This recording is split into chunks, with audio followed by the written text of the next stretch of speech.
Halo, Assalamualaikum warahmatullahi wabarakatuh. Terima kasih sudah mampir ke channel Arina Hunafa Kudsi. Memaparkan beberapa pertanyaan perihal UAS saya ya, dan semoga ini akan bermanfaat untuk para viewers yang nanti kedepannya mungkin berada di Fakultas Tarbiyah Keguruan. Oke, langsung saja saya akan membacakan beberapa pertanyaan tersebut ya. Mengapa pembelajaran perlu perencanaan? Karena jika suatu pembelajaran yang tidak direncanakan itu, maka akan berakibat fatal dan tidak terstruktur. Berbeda dengan sesuatu yang telah direncanakan, dengan rencana tersebut, maka akan berusaha untuk mencapai tujuan yang telah direncanakan. Seperti halnya guru mempunyai pegangan untuk perencanaan pembelajaran kedepannya seperti RPP. Nah, dari situlah guru mengacu untuk mengajarkan apa saja yang akan diajarkan kepada peserta didik. Dengan RPP itu sebagai sumber pembelajaran yang akan diajarkan, misalnya pertemuan pertama, pertemuan kedua dan seterusnya itu, siswa ini harus sudah bisa menguasai apa sih? Itu kan salah satu perencanaan dalam pembelajaran. Nah, berbeda halnya dengan pembelajaran yang tidak direncanakan, maka akan berakibat fatal dan tidak terstruktur seperti itu. Gurunya pun mungkin tidak ada persiapan untuk mengajarkan apa yang akan diajarkannya. Jika sudah ada acuan untuk pembelajaran dengan materi apa yang akan diajarkan, maka itu akan efektif proses pembelajaran tersebut. Selanjutnya itu, apa yang menjadi dasar atau landasan perencanaan PAI? PAI itu kan pendidikan agama Islam, dan sudah pasti dasar atau landasan pembelajaran PAI itu yang pertama itu Al-Quran, yang kedua itu Sunnah, dan yang ketiga itu Ijtihad. Al-Quran sudah pasti ya, adalah firman Allah yang menjadi landasan pembelajaran PAI tersebut ya. Nah, Sunnah itu adalah sesuatu yang dilakukan oleh Kanjeng Nabi. Berikut juga dengan hadis-hadisnya gitu. Hadis Kanjeng Nabi, perkataan Kanjeng Nabi, perilaku Kanjeng Nabi. Nah, itu yang menjadi landasan pembelajaran PAI.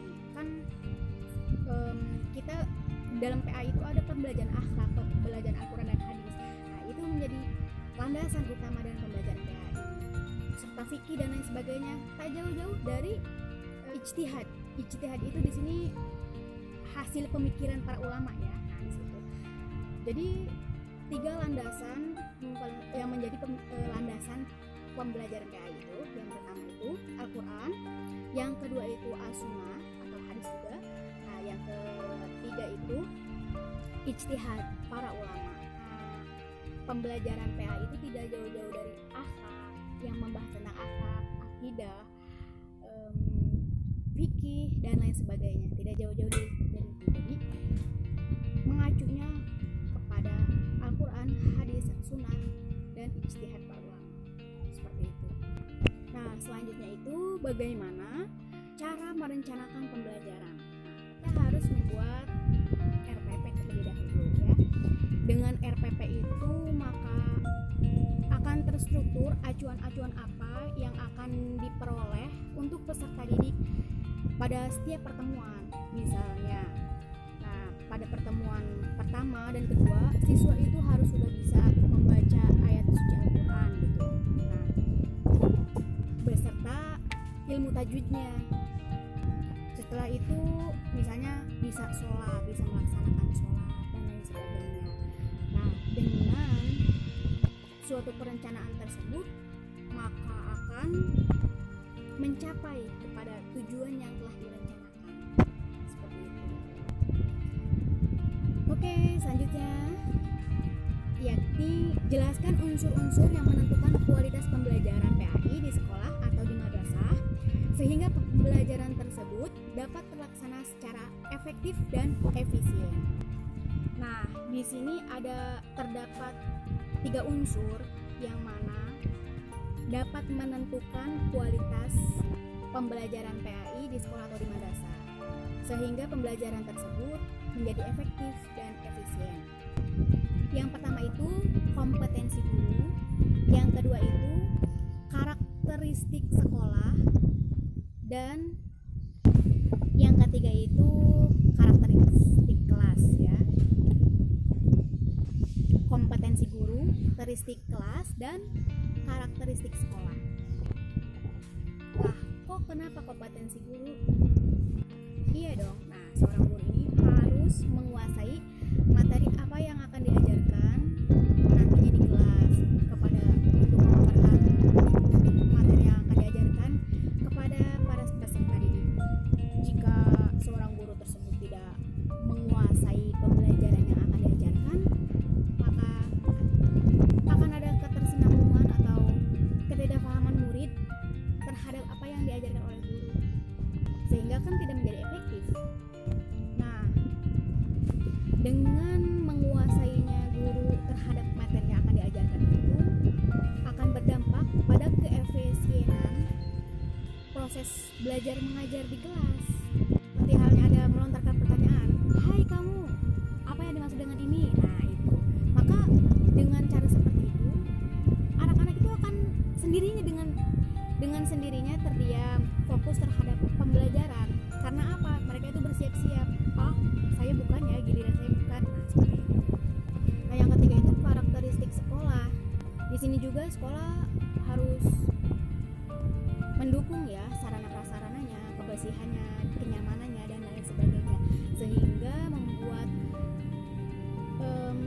peserta didik itu merasa tenang, merasa nyaman untuk belajar di sekolah. Guru-gurunya ramah, humble juga termasuk yang akan membuat proses belajar pembelajaran di sekolah menjadi efektif dan efisien. Nah, pertanyaan yang ketiga itu adalah, secara garis besar, teori-teori belajar dikelompokkan menjadi 3 paradigma, yaitu behaviorisme, kognitivisme, dan konstruktivisme.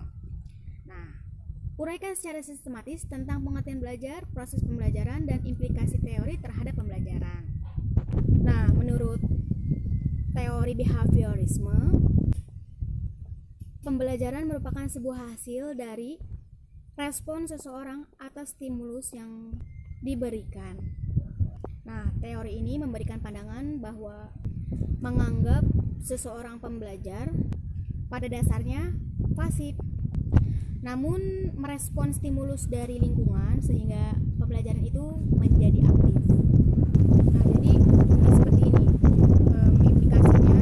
Guru itu mengajarkan, setelah mengajarkan, memaparkan sebuah materi ya, materi-materi. Setelah itu memberikan pertanyaan.